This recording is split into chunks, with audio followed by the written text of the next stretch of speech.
Miss Miranda's story time. Miss Miranda's outside in nature. Have you spent any time in nature?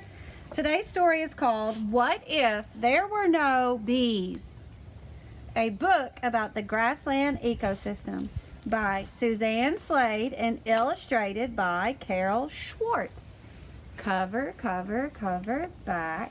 Cover, cover, cover, back, and spine. And spine, and spine.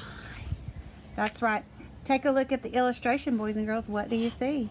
Where is this story going to take place? Do you think it's going to be outside in nature? I think so.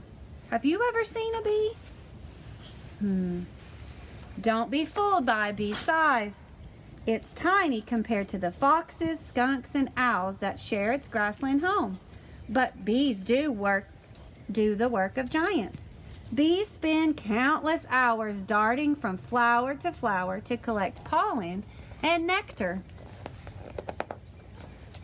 Grassland plants, animals, and insects are tied to one another by food chains. Bees, as well as other living things, belong to several chains. Many food chains are connected by one plant or animal to create larger food webs. It's critical. Did you know people are part of food chains too? We are at the top of many different food chains. So the arrows show where and who eat what and how it goes.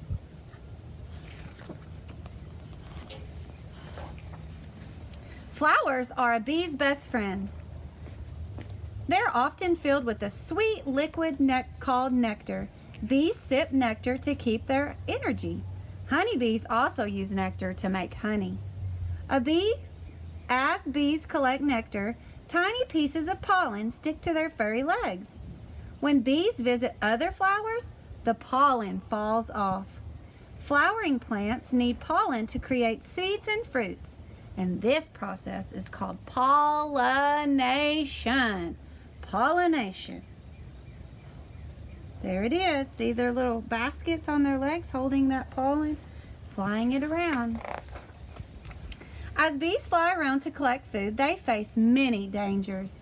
Spiders, birds, toads, and other hungry predators hunt these hard-working insects.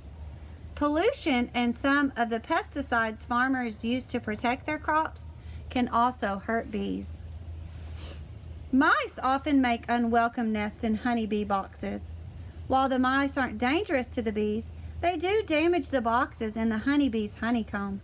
The smell of mouse droppings may cause bees to leave their hive for good. There. Have you ever seen these white boxes out in people's fields or farms? Yeah, those are beehives. What would happen if bees became extinct? Remember that word extinct. We talked about something else in our classroom that became extinct. If there were no bees, farmers near grasslands would have a lot of trouble growing crops. Farmers need bees, especially honeybees, to help pollinate their fruit and nut trees. Apple, cherry, plum, and avocado trees would produce less fruit or none at all without bees. Almond and macadamia trees would produce less too. Sometimes a plant or animal species is so important that without it, many other species could become extinct. Fields of strawberry plants wouldn't be able to produce fruit, neither would blueberry plants. Without bees, there would be fewer carrots, onions, and other vegetables. Bees are major pollinators of many fruit and vegetable crops.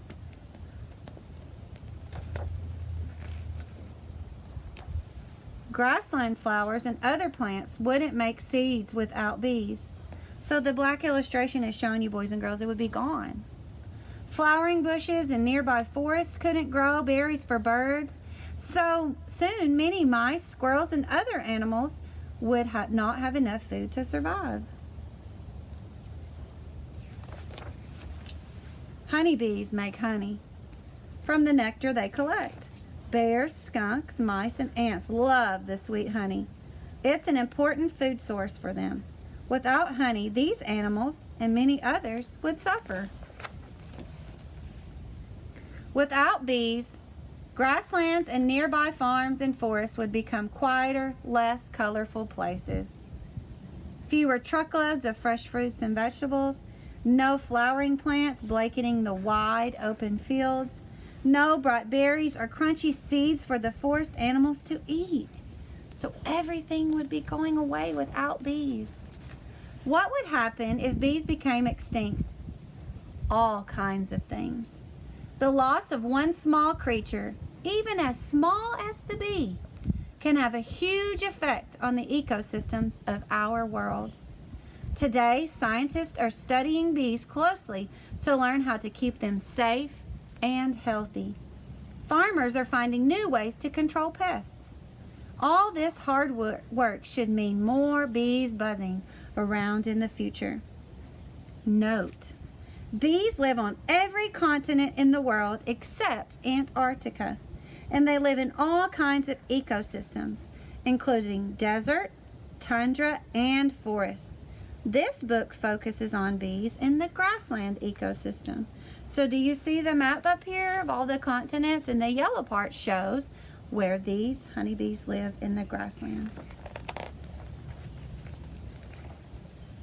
Grassland animals in danger. The following animal populations are in danger of becoming extinct if nothing is done to protect them. The masked bobwhite, the Utah prairie dog, and the prairie chicken. Now, there are ways that you can help keep our grasslands healthy. You can make your yard beautiful by providing nectar for bees the same time with planting flowers. You can be a part of a National Pollinator Week in the last week of June. If you find a beehive or a wild bee colony, walk away slowly and leave it alone. Bees have a very important job to do. They work best if they are not disturbed. Find natural ways to get rid of pesky bugs in your yard. By using fewer pesticides, which can harm bees and other helpful insects, you're helping the animals all around you.